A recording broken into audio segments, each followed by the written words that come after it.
ulfaata fayyata ilmaan Oromoo keessummoon xinnaa guddaan ayyaana seena qabeessa kanarratti argamtan hundi keessan baga gammaddan baga waliin gammanne isiniin jechuun barbaada.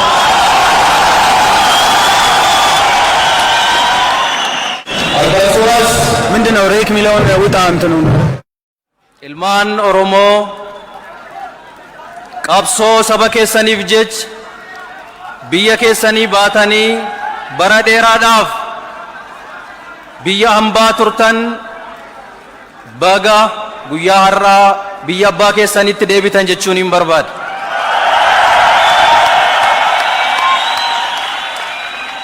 akkasumas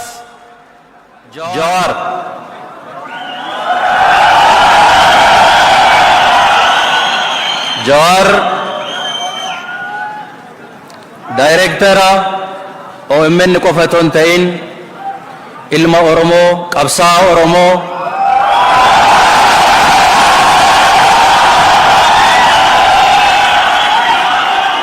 isin fuulduratti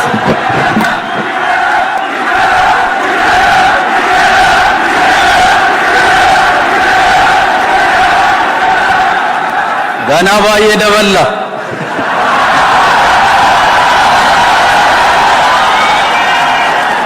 Jawar Mohammadiif hundaa ol hunda caalaa jaalala obbolummaa isaaf qabu isin fuulduratti ibsuuf hin barbaadu. akkasumas OMN'n qabsaa'aa saba Oromooti miidiyaa qofa miti. kanaaf qabsoo saba Oromoo keessatti hirmaatee gumaacha guddaa taasisaa ture waan ta'eef kanarraan geenyu kana keessatti gumaacha inni taasiseef carraa kanaan galateeffachuun barbaada. akkasumas raayyaa qabsoo Oromoo kan taatan qeerroon Oromoo qabsaa'onni Oromoo guutuun qabsoo saba keessaniif taasistanii barii har'aa kana arguu keenyaaf warri gumaachitan hundaa galata qabdu waan ta'eef ammas irra deebi'ee baga gammaddan baga gammanne jechuun barbaada. Oromiyaa Miidiyaa Neetwoork hojii guddaa hojjetaa turee jira. har'a immoo injifannoo sabni keenya argate ifa sabni keenya argate irruma caalaa ifni har'a argame kun akkan dukkanoofne akkan dhaamne gochuudhaaf saba keenya gara bilisummaa olaanaatti gara badhaadhinaatti geessuudhaaf miidiyaalee Oromiyaa fi miidiyaalee kaan waliin nutti ida'amee har'arraa eegalee qabsoo biyya keessaa nu waliin eegaluudhaaf nutti makamee jira waan ta'eef baga nagaan dhuftan jechuun barbaada. kanatti aansuudhaan gara fuula duraattis akkuma kaleessa waliin calqabne karaa waliin imaluu eegalle galmaan gahuudhaaf waliin akka hojjennu ammas abdii guddaa abdii guutuun qaba.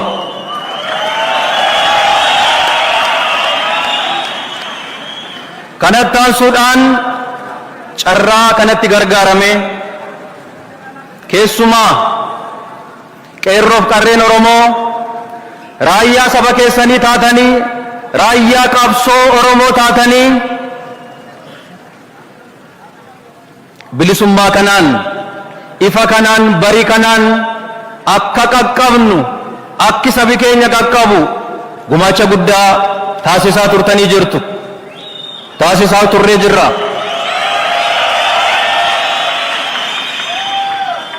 injifannoo argachuun waan guddaa tokko sababiin isaas injifannoon kun bu'aan kun akka salphaatti kan dhufe ton ta'in wareegama qaalii lubbuu ilmaan Oromootiin kan dhufe waan ta'eef injifannoo argachuun olitti injifannoo bulfachuun injifannoo kunuunfachuun injifannoo gabbifachuun qabsoo guddaa gaafata. Kanaafiyyuu qeerroon raayyaa saba Oromoo dhaamsi guddaan har'a isinii dhaamu kalees gabrummaa jibbuudhaan nuti cancala nutti liugamamee ture afaan keenya keessaa baasuudhaaf diddaadhaan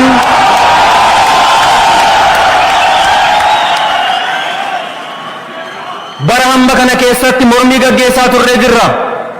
Mormiidhaan deemaa dhufnee sadarkaa kanarra geenyee jirra. Mormiin keenyas firii bu'aa argamsiisee jira.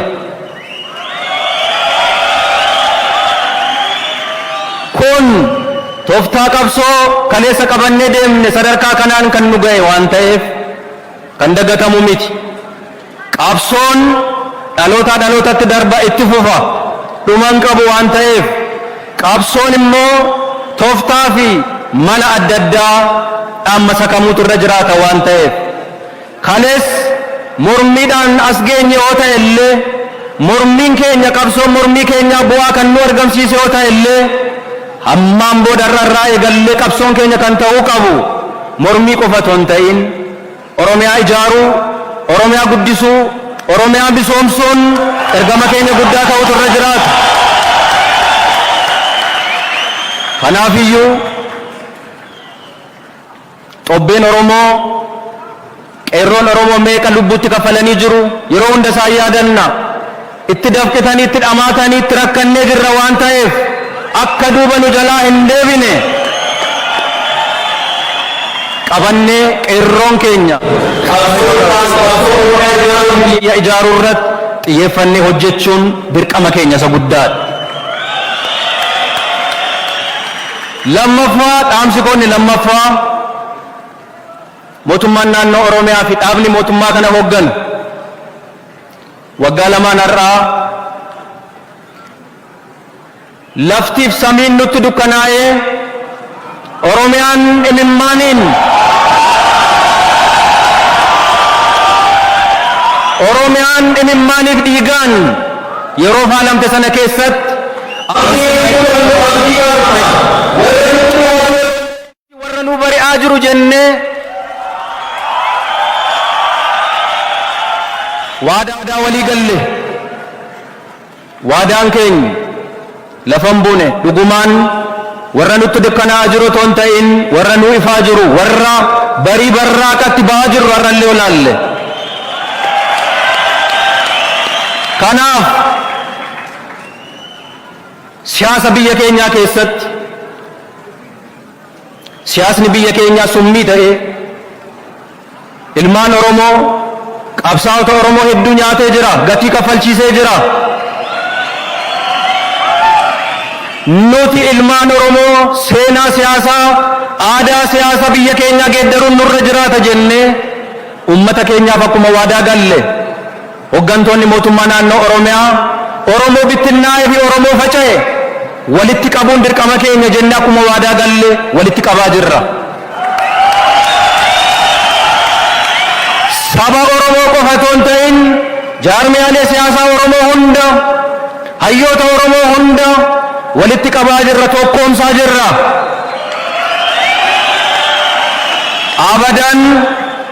Abadan ammaan booda siyaasni ilmaan Oromoo gidduutti summii ta'e nun nyaatu, walin nyaannu, walin balleessinu.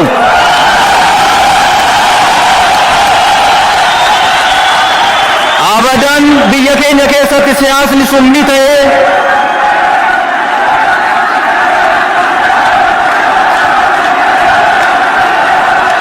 biyya keenya keessatti nuti qabsaa'onni ilmaan Oromoo qaroon har'a jirru siyaasa aadaadhaan hin gaggeessinu, siyaasa duubatti afaan gaggeessinu. Akka biyyoota ammayyoomanii nus ammayyoomne ammaan booda garaagarummaa keenya dandeenye siyaasa jibbiinsaa jaarmiyaalee siyaasaa Oromoo hundi hangamuu yoo ta'e tokkoof tokko yoo ta'uu baannellee tokkummaa qabaachuun dirqama keenya. sababiin isaas qabsoo saba Oromoo cimsuu irratti, qabsoo saba Oromoo aangeessuu irratti karaa tarsiimaa ta'een qabsoo saba Oromoo fulla'aa taasisuu irratti tokkoof tokko taanee hojjechuun dirqama keenya. Yoo kana ta'uu baate ummanni Oromoo miliyoona 40 miliyoona 50 Oromoo miliyoona 50 ta'uun Oromoo hoogganuudhaaf paartii siyaasaa 50 qabaachuun nurra hin jiraatu.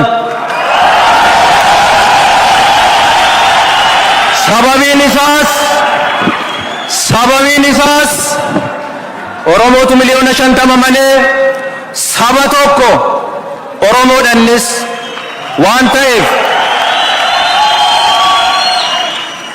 waan ta'eef gar tokkotti dhufnee humna cimaa bu'uura ta'u wal gargaaree qabsoo kana utubee ammaan booda bilisummaan arganne duubatti akka hin deebine taasisne hojjechuunii fi waan hojjennu hundaarratti itti gaafatamummaa olaanaaf of eeggannoo guddaadhaan hojjechuun dirqama keenyatti. Sababiin isaas har'a walitti qabamuun keenya injifannoo tokko ta'e illee haalli keessa jirru nu hubachuu dadhabnee adda facaan adda baane yoo taane sagal taatee baddee saglanuu wal baddee akkan taane kana bishinaan hubachuun dirqama hooggantoota siyaasa Oromooti jedheetan yaada. Sababiin isaas maaliif waa'ee tokkummaa hawwina? Maaliif waa'ee tokkummaa lallabna? Rakkoon keenya guddaan, dhukkubni keenya guddaan, summii guddaan gabrummaadhaaf nu saaxile isa waan ta'eedhaafi.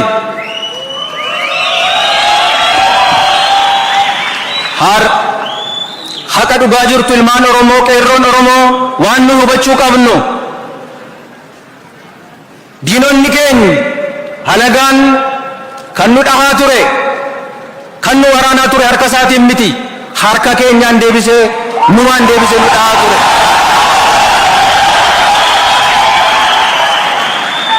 Abadan ammaan booda harka keenyaan deebisnee of hin dhoofnu.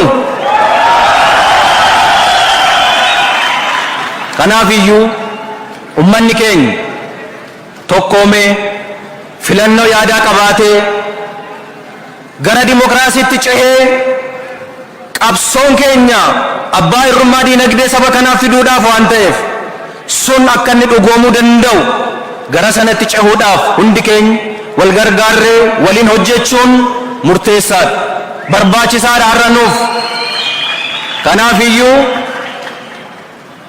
kaleessa gamaa gamana dhaabbannee baay'ee wal faarsaa turree jirra, wal arrabsaa turree waan jedhan bareedu waan ta'eef.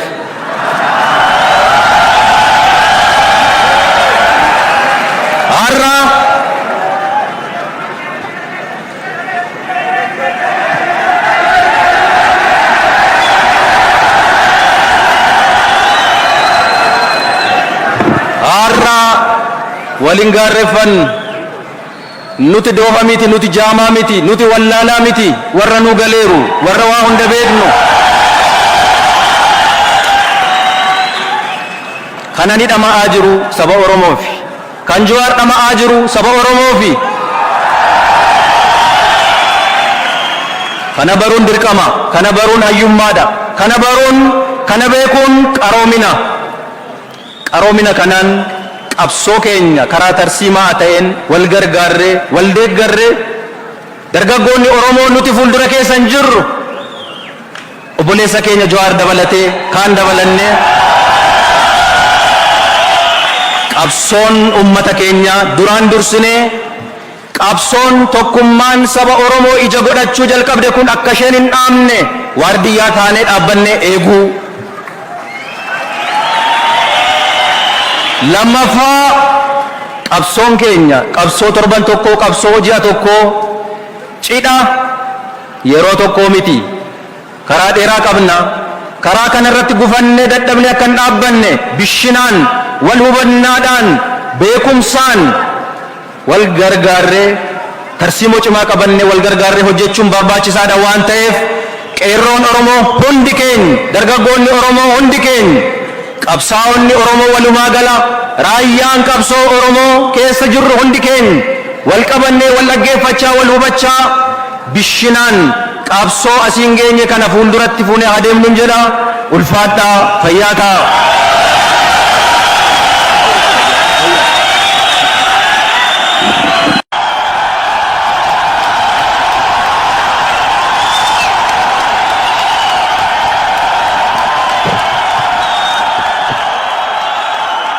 Ulfaadhaa, fayyaa ta'a.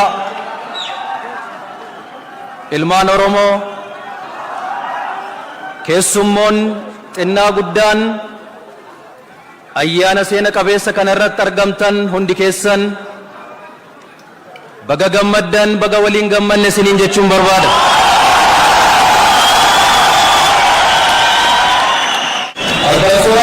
ምንድነው ሬክ ሚለውን ውጣ እንትኑ ilmaan Oromoo qabsoo saba keessaniif jech biyya keessanii baatanii bara dheeraadhaaf biyya hambaa turtan baga guyyaa har'aa biyya abbaa keessanitti deebitan jechuun hin barbaada.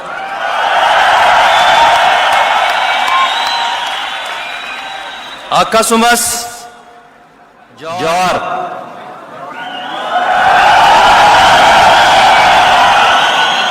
Jawar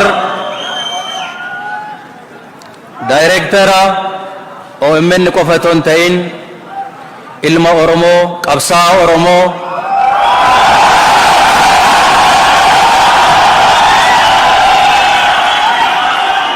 isin fuulduratti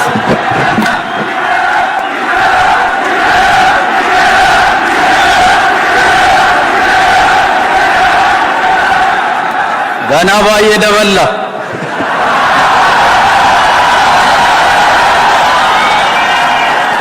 Jawar Mohammadiif hundaa ol, hunda caalaa jaalala obbolummaa isaaf qabu isin fuulduratti ibsuuf hin barbaadu. Akkasumas OMN'n qabsaa'aa saba Oromooti, miidiyaa qofa miti.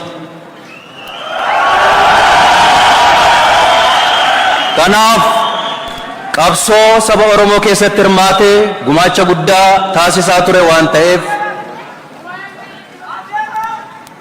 kanarraan geenyu kana keessatti gumaacha inni taasiseef carraa kanaan galateeffachuun barbaada. Akkasumas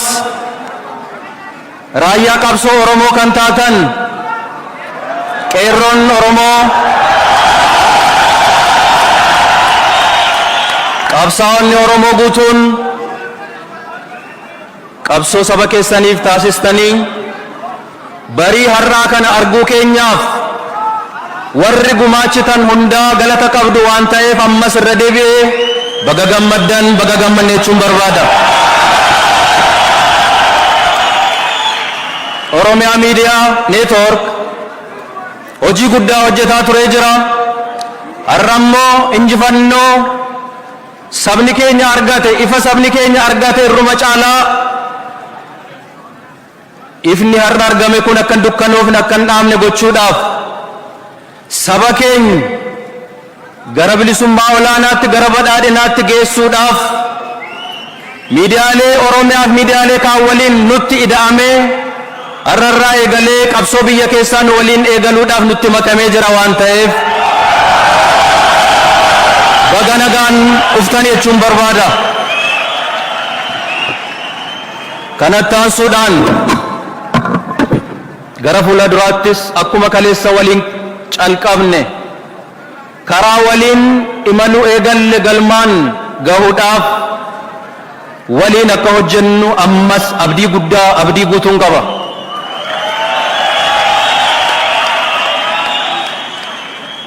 Kanatti aansuudhaan carraa kanatti gargaarame keessumaa qeerroof qarreen Oromoo raayyaa saba keessanii taatanii raayyaa qabsoo Oromoo taatanii bilisummaa kanaan ifa kanaan barii kanaan akka qaqqabnu akki sabi keenya qaqqabu gumaacha guddaa taasisaa turtanii jirtu. Taasisaa turree jirra.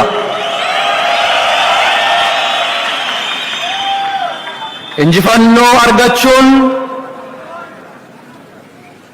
waan guddaa tokko. Sababiin isaas injifannoon kun bu'aan kun akka salphaatti kan dhufe osoo hin ta'in wareegama qaalii lubbuu ilmaan Oromootiin kan dhufe waan ta'eef injifannoo argachuun olitti injifannoo bulfachuun injifannoo kunuunfachuun injifannoo gabbifachuun qabsoo guddaa gaafata. Kanaafiyyuu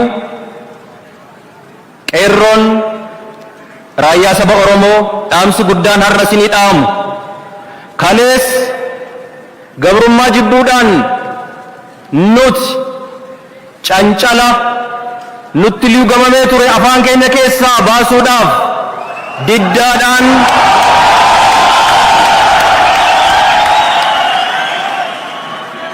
bara hamba kana keessatti mormii gaggeessaa turree jirra. Mormiidhaan deemaa dhufnee sadarkaa kanarra geenyee jirra. Mormiin keenyas firii bu'aa argamsiisee jira. Kun tooftaa qabsoo kaleessa qabannee deemne sadarkaa kanaan kan nu ga'e waan ta'eef kan dagatamu miti. Qabsoon dhalootaa dhalootatti darba itti fufa dhuman qabu waan ta'eef qabsoon immoo tooftaa fi mala adda addaa dhaamsa sakamuutu irra jiraata waan ta'eef kalees mormiidhaan as geenye yoo ta'e illee mormiin keenya qabsoon mormii keenya bu'aa kan nu argamsiise yoo ta'e illee hammaan boodarra irraa eegallee qabsoon keenya kan ta'uu qabu mormii qofa osoo hin ta'in Oromiyaa ijaaruu, Oromiyaa guddisuu, Oromiyaa bisoomsuun ergama keenya guddaa ta'utu irra jiraata. Kanaafiyyuu xobbeen Oromoo qeerroon Oromoo meeqa lubbuutti kafalanii jiru yeroo hunda isaa yaadanna. Itti dafqitanii itti dhamaatanii itti rakkannee jirra waan ta'eef akka duuba nu jalaa hin deebine qabannee qeerroon keenya ijaaruu irratti xiyyeeffannee hojjechuun dirqama keenya isa guddaadha. Lammaffaa dhaamsi koonni lammaffaa mootummaan naannoo Oromiyaa fi dhaabni mootummaa kana hoogganu waggaa lamaan har'aa laftiif samiin nutti dukkanaa'ee Oromiyaan imimmaaniin Oromiyaan imimmaaniif dhiigaan yeroo faalamte sana keessatti warra nu bari'aa jiru jennee waadaa walii galle waadaan keenya lafan buune dhugumaan warra nutti dukkanaa'aa jiru osoo hin ta'in warra nu ifaa jiru warra barii barraaqatti ba'aa jiru warrallee olaalle. Kanaaf siyaasa biyya keenyaa keessatti siyaasni biyya keenyaa summii ta'ee ilmaan Oromoo qabsaa'ota Oromoo hedduu nyaatee jira, gatii kafalchiisee jira. Nuti ilmaan Oromoo seenaa siyaasaa aadaa siyaasa biyya keenyaa geeddaruun nurra jiraata jennee ummata keenyaaf akkuma waadaa galle hooggantoonni mootummaa naannoo Oromiyaa Oromoo bittinnaa'ee fi Oromoo faca'e walitti qabuun dirqama keenya jennee akkuma waadaa galle walitti qabaa jirra. Saba Oromoo qofa osoo hin ta'in jaarmiyaalee siyaasaa Oromoo hunda hayyoota Oromoo hunda walitti qabaa jirra, tokkoomsaa jirra.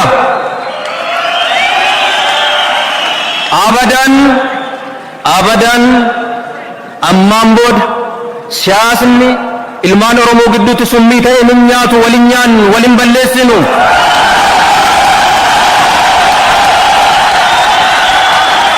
Abadan biyya keenya keessatti siyaasni sun ni ta'e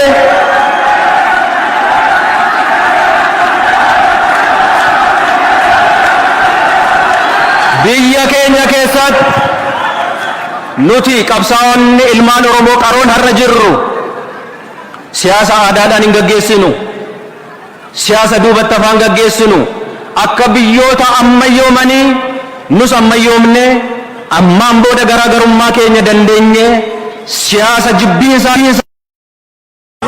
jaarmiyaalee siyaasaa Oromoo hundi hangamuu yoo ta'e tokkoof tokko yoo ta'uu baannellee tokkummaa qabaachuun dirqama keenya. Sababiin isaas qabsoo saba Oromoo cimsuu irratti, qabsoo saba Oromoo aangeessuu irratti karaa tarsiimaa ta'een qabsoo saba Oromoo fulla'aa taasisuu irratti tokkoof tokko taanee hojjechuun dirqama keenya. Yoo kana ta'uu baate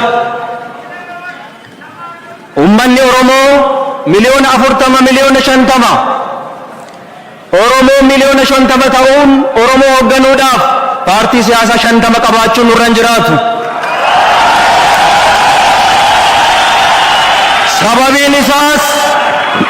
Sababiin isaas Oromootu miliyoona 50 malee saba tokko Oromoodhanis waan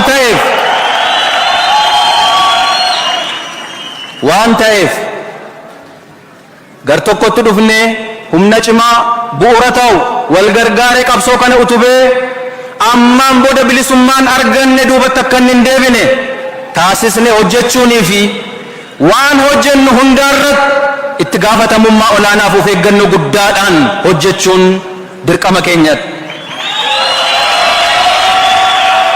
Sababiin isaas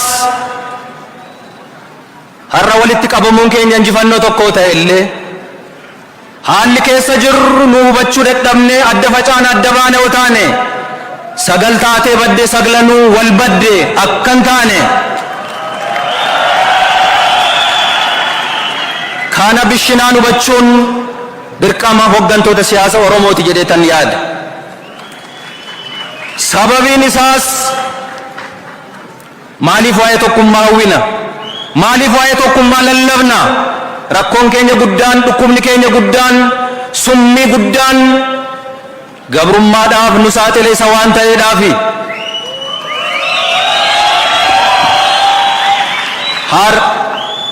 Haqa dhugaa jirtu ilmaan Oromoo, qeerroon Oromoo waan nu hubachuu qabnu. Diinonni keenya halagaan kan nu dhahaa ture, kan nu waraanaa ture harka isaatiin miti, harka keenyaan deebisee numaan deebisee nu dhahaa ture.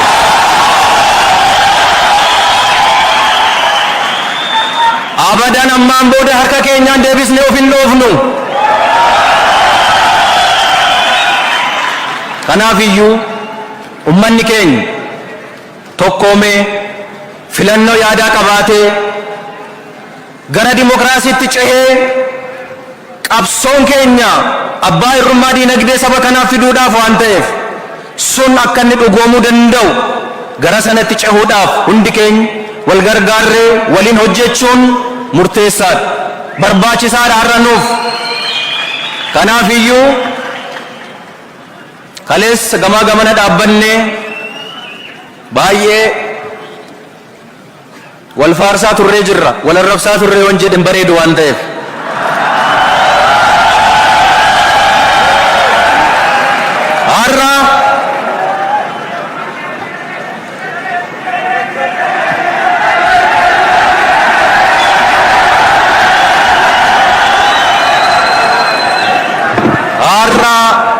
Waliin gaarreeffan nuti doofa miti, nuti jaamaa miti, nuti wallaalaa miti, warra nu galeeru, warra waa hunda beeknu. Kana ni dhama'aa jiru saba Oromoofi, kan Jawaar dhama'aa jiru saba Oromoofi.